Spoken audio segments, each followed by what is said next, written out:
Nagkatapok ang mga inahan sa Barangay Catalunan Grande sa Davao City aron ipasigarbo ang breastfeeding sa ilang babies. Kiniagig pagpalapad sa kampanya karong Breastfeeding Awareness Month.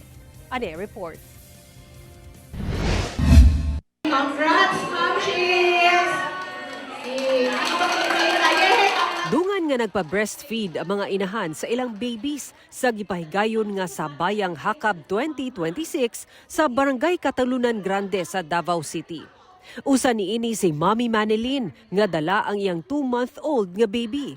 Alang niya, gawas sa makatipid sa pagpalit og gatas, angayan gayud magpa-breastfeed aron masiguro nga himsog si baby.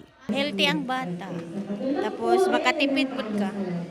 Niya kuan kanang lindot ang kuan pag dako sa bata. Mas close pud ang bata sa ima pag nagpatutoy. Doon na say gihanyag nga free check-up alang sa babies. Ubay-ubay sab sa mga inahan ang nagdonar og breast milk. Ipailawom kini sa proseso aron masiguro nga luwas kini. Daghan sila natabangan na premature ug mga sick na mga bata, no? So ang kani sila kadaghanan sa mga bata matabangan pero around 60% pay kaya na matabangan sa atong community, 60 to 70%. Dugang sa doktor, ang breast milk makatabang nga malayo sa mga sakit ang babies sama sa pneumonia o kalibanga.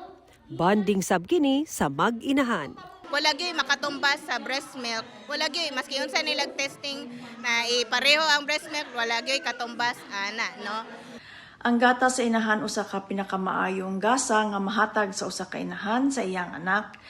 Hinumduman nato nga ang breastfeeding dili lamang responsibilidad sa inahan, responsibilidad usab kini sa pamilya, komunidad ug tibuok katilingban sa paghatag og sa ginakinahanglan nga suporta. Kauban si Jojo Solarte ug Melchor Awing, Sara Hilomen Velasco. 1 Mindanao.